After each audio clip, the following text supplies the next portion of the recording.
Bwana Yesu asifiwe. Bwana asifiwe sana. Binafsi nipende kuwashukuru kwa wakati wenu mzuri ambao mmejitolea kuja, na pamoja na wale ambao wanatusikiliza sehemu zozote duniani. Nilioko mbele yenu kwa majina yangu officially naitwa Regnard Swai ama Roni.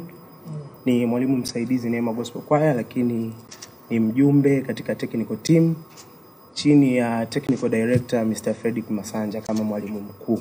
Bwana Yesu asifiwe. Nikiwa kama mwanafamilia wa Neema Gospel Choir, niko hapa mbele yenu kuitambulisha theme ambayo tuko nayo mwaka huu.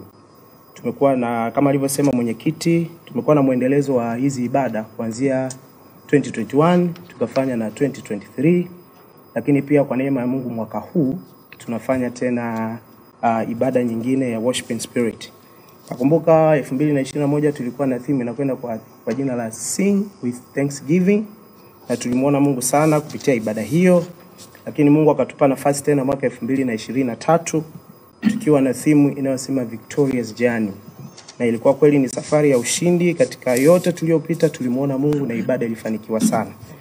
Lakini kipekee mwaka huu imekuwa ni special sana ama unique naweza nikasema, kwa sababu theme ya mwaka huu inakwenda kwa jina la Grace Unlimited ama neema isiyo na ukomo. Bwana Yesu asifiwe. Amen. Sasa nitajaribu kuielezea kwa nini tumeita Grace Unlimited.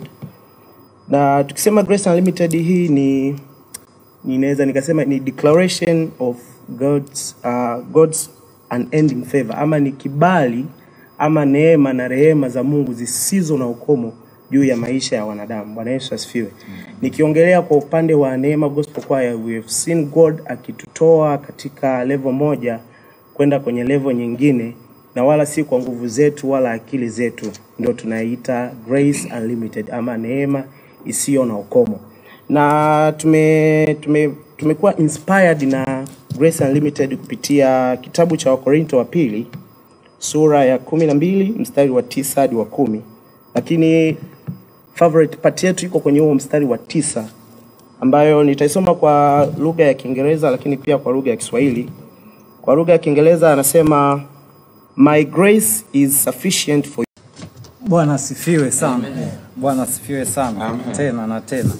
Yes, mimi naitwa Tito Alfred, ni katibu wa kwaya Neema Gospel Choir ambao tumewalika mahali hapa kuweza kuzungumza na Watanzania wote. Yes, mimi na vipengele viwili tu ambavyo nitaenda kuvizungumza. Kwanza niko hapa kwa ajili ya kuwatangazia rasmi venue au mahali ambapo tutafanyia ibada hii kubwa ya Worship in Spirit Grace Unlimited Worship Experience 2025. Venue yetu tayari tumeshaanza kuannounce kwa wale ambao wanatufuatilia kupitia social media za Neema Gospel Choir pamoja na Crown Media. Tutafanyia katika viwanja vya Readers Club Kinondoni, ambapo ni rahisi kabisa kufikika ukiwa unatumia usafiri wa aina yoyote ile na ukiwa unatokea sehemu yoyote ile. So hivyo napenda tu kutoa rai kwa Watanzania na wananchi wa Dar es Salaam na viunga vyake vyote.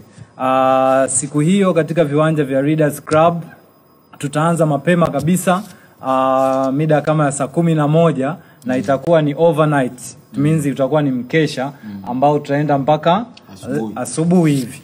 So usijali kuhusu logistics zote za mambo ya vyakula, sijui vinywaji na nini. Kuna vendors ambao watakuwa pale kwa ajili ya kuhudumia halaiki yote itakayokuwa pale katika viwanja vya Readers Club.